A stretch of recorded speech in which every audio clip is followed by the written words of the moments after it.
Alrighty. Hello, everyone. I hope we're all having a good offsite. So I don't want to talk for too long. I want to leave some time for questions, comments, concerns, etc. But fundamentally, what we've built is a standalone interface to the TAK ecosystem. But before I get into kind of what does it do, what are the mission use case, etc., I want to tell a little bit of story about myself. So for the last 5 years of my life, I've been running this team called Ascent Integrated Tech. The first 4 years of that, I was wasting $4 million in 4 years building something that didn't meet a mission need. Specifically, I was working on indoor tracking with firefighters. And while this fella, I thought it would be showing the presentation. There we go. While this fella up here has an awesome mustache, his helmet looks objectively dumb. So I built this system to where it would track firefighters indoors. We deployed a whole bunch, but they all came back covered in dust because of 3 simple truths. First, the hardware was too expensive at $10,000 projected manufacturing cost. It also had active sensors, like LiDAR, so it can never be used in the DoD environment. Most importantly, a human had to press a button to start the tracking process, which they never ever did. I needed to focus on the real mission need, which brings me to today.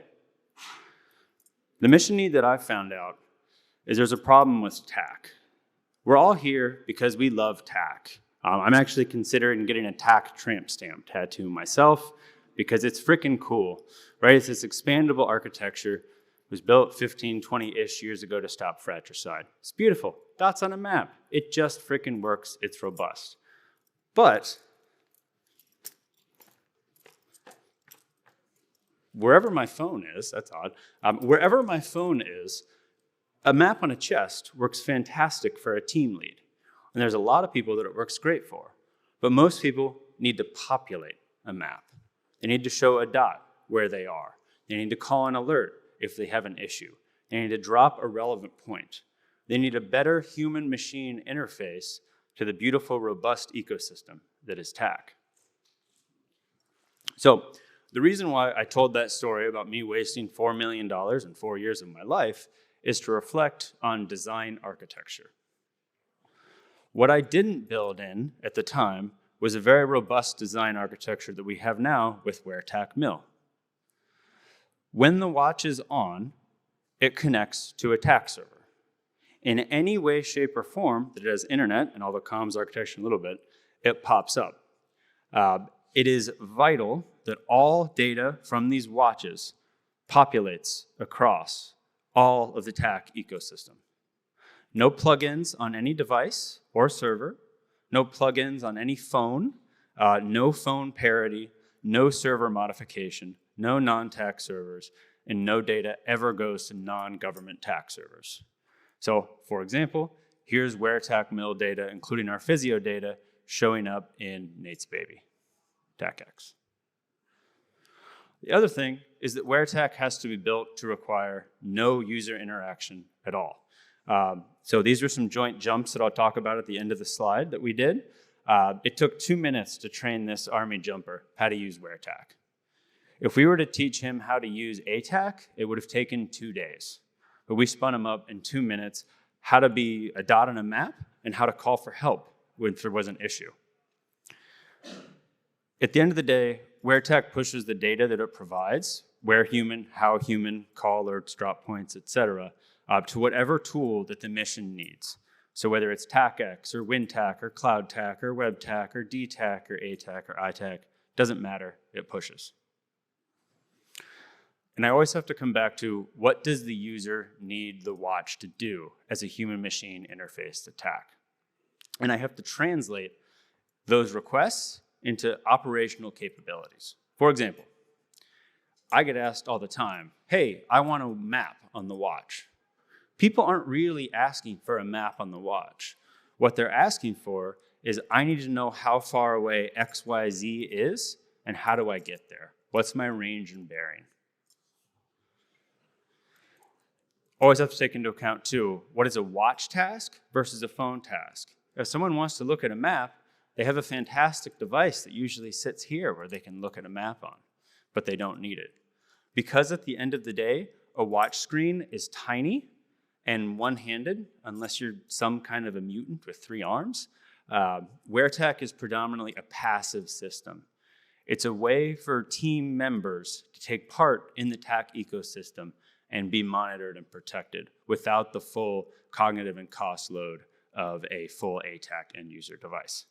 So what does it do? I'm going to go into these a little bit more, but pass alerts, populate with physiology, drop points, and quick chat. So when an alert is triggered, and there's a variety of ways to trigger these alerts, you can press that big, beautiful red SOS button. If your heart rate spikes over threshold or some other stuff, then it'll be in an alerting state. Because that cot is in an alerting state, it populates across every single TAK server, across every single TAK permutation. Like I said, TAKX, WinTAK, ATAK, doesn't matter. It can also be initiated by physiology or the watch wearer calling. Physio. Right now, we're collecting exertion, heart rate, and skin temp, and alerting based off of those. Those will populate. You all get tired of hearing me say this, whatever tool the mission needs at the end. So BatDoc, TMed, commercial plugins like Hail, or even just in the remarks, if like in CloudTAK, for example, there isn't a way to show that data. But what's important is the alerts will always show because they're built in COT and point dropping. So click the button on the right, you can drop a point. Those are NATO 2525D points, right? Your classic yellow quatrefoil, your rectangle or square, etc. You can also clear those points when needed. And after Red Queen integration, which I'll talk about in a little bit, you'll actually be able to dictate remarks on those points. So you can drop a point and then actually talk to the watch and tell it what you're observing at that point or what you're reporting. And quick chat. For now, you can actually receive quick chat on the watch. Sending is coming, and like many things with WearTAK, it's going to be organized into that classic ATAK methodology, right? Where there's the quick chat on the bottom, and it has those pre-populated categories: Recon 1, Recon 2, Assault 1, Assault 2, with all the corresponding sub-messages. All right, so architecture of WearTAK, everything cursor on target, always. Whether that's alerts and points, physio, position, location, information, where human, how human, when they drop points, when they call alerts, etc. And however it needs to get to the relevant TAK server or multicast, if there's no TAK server, or even over the fantastic Ditto Edge Sync tool there at the bottom, it'll populate across the TAK ecosystem. No plugins, no server mods, no server plugins, no device parity. It just works. Few upcoming features, Bloodhound, so range and bearing to target. Like I said, people ask for a map, but what they're really asking for is how do I get to X? So how we're building that is the team lead sends that point, that alert, that other team member, that COT event, using the built-in share functionality of TAK, which is present across every single TAK permutation, pops up on the watch on the quick chat window, and then user navs to it. Range and bearing pops up on the bottom, simple compass and distance. We're also integrating Red Queen, so you will be able to talk into the watch upon holding a wake word or wake button to save power. But after you drop a point or call an alert, you can dictate, or you can even just tell it to do those. And then finally, gunshot detection through the company that briefed yesterday and the TAK ML thing. We're incorporating their gunshot detection. So bringing in these additional sensor nodes to the TAK ecosystem. So we've gotten a lot of funding for this. The reason why I have this, other than going, oh, look at me, is to also note that these are all driven by Air Force end user feature requests. Every single thing that we do and every single dollar of federal funding I've gotten to build this is based on things from the line feature, right? The things that they need. And everything current and everything ever will always be built with that WearTAK architecture in mind of simplicity and robustness, no more than 2 minutes of training for any user to use. Right now, our currently active contracts are phase 2 to pass data into the Battlefield Awareness Trauma Distribution Observation Kit for physio findings, and then to pass data over MANET radios, think your Trellis Wear, your L3 Harris, et cetera, as well as Link 16. And then we just got a TACFi to scale this across a whole bunch of installations, CONUS and OCONUS, primarily for the Garrison mission set. I want to talk a little bit about some of the times where we've used it in 3 pretty cool events. So first, this was 3 separate joint jumps at Wright-Patterson Air Force Base with Army jumpers and DAF FES providing medical and overwatch. So we were looking at 2 things. We were looking at, could we track jumpers while they were in the air? And the other thing was the heart rate alerting. Because we're collecting heart rate, when it pops over 200 for more than 30 seconds, pops an alert. Again, pure COT, so it'll talk across any TAC server, any TAC permutation. But a very interesting thing that happened was in the first one, a nighttime jump, one of the jumpers actually hit the tarmac instead of the grass. He fractured his skull. We were able to get him, well, not we, but people who actually know how to take care of people who are hurt, were able to get him out to definitive care in 15 minutes. Whereas something like that would typically take 25 minutes because it was night. And unless he was wearing a watch, they really wouldn't have been able to have a quick map where they can look down and say, hey, they got an issue.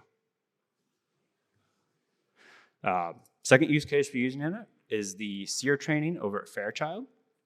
So we're monitoring the health and location of the cohort because when they send people out to SEER school, right, they send them out into the wild, right? They send them where they are in danger of developing hypothermia, where they might not be as hydrated as they need to be, and where they are very fatigued. And finally, NATO Memorial Day Summit back in May at Wright-Pat.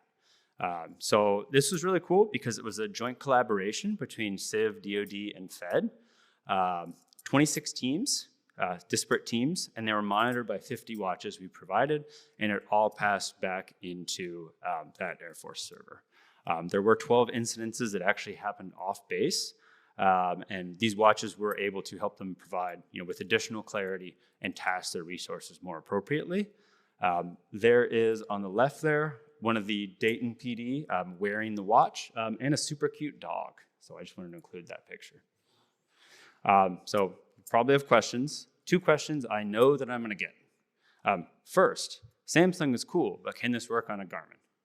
2 barriers to working on a Garmin. First, the Connect IQ program disallows it from talking to Doden. Second, is that the watches cannot be standalone. Samsung is the only smartwatch in the world which can actually function irrespective of a phone.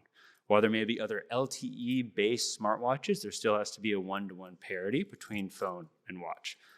The second, government rights. We're in the middle of transitioning this to government rights.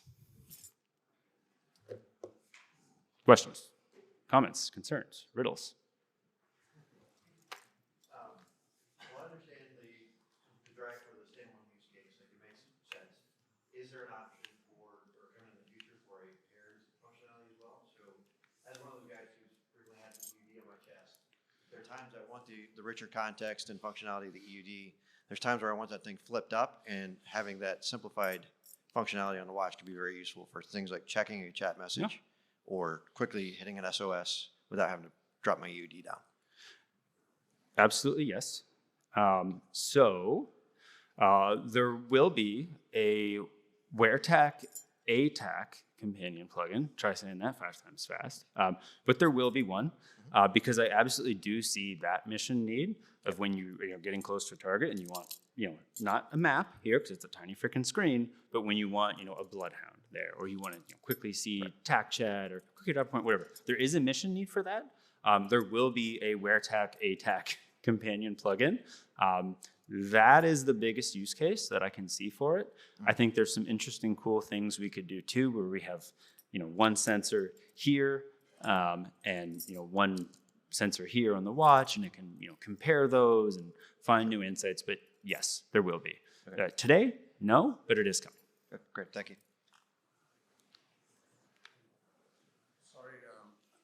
So my other use case is that, so data is still coming as a COT message.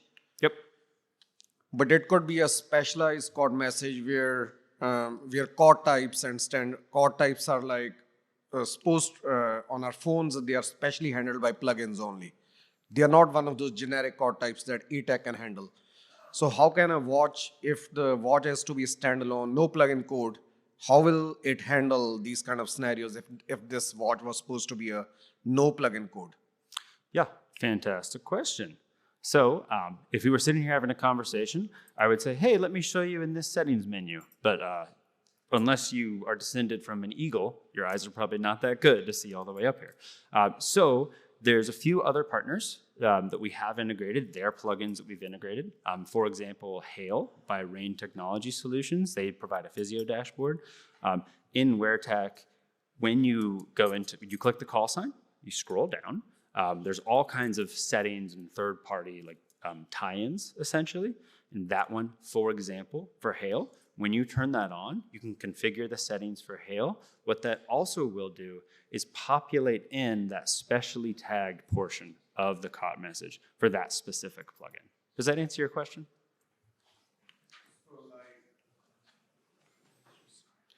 So let's say my chord type is ABC, just for example's sake. Mm-hmm. So ABC is a chord type which WearTAK does not know how to handle. It's Mm-hmm. like some alien chord type to WearTAK whole system environment. To the watch, it's the same. So are you saying that I will drag it up and say that if ABC is coming, do this? That's what will tell the watch?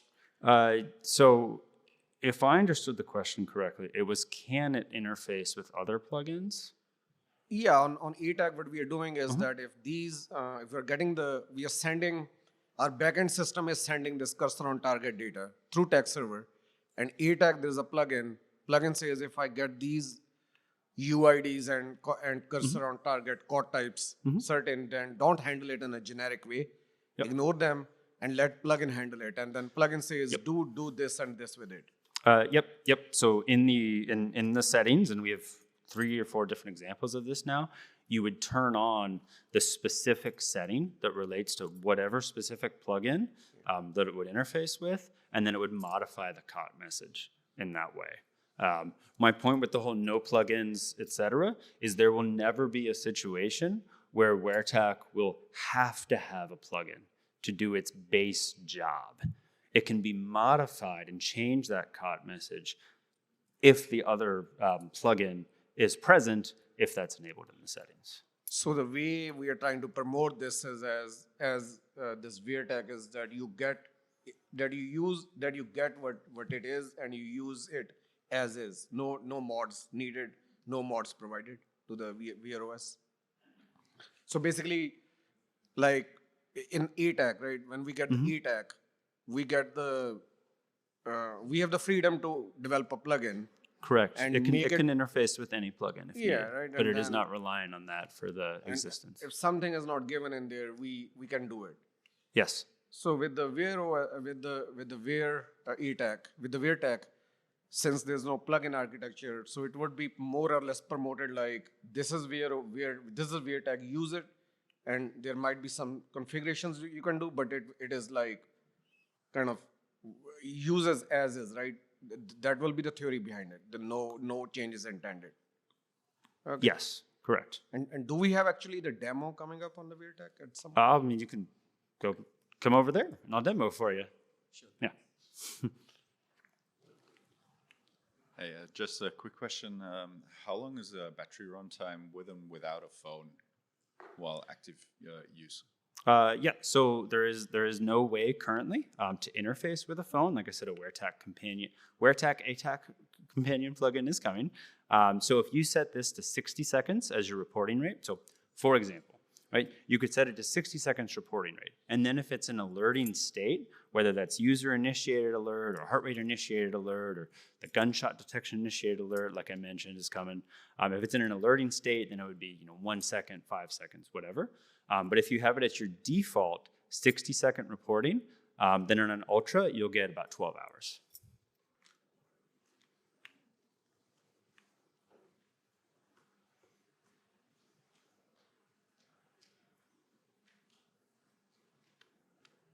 Cool. Thanks, y'all. If you want to see it, I'll be next door.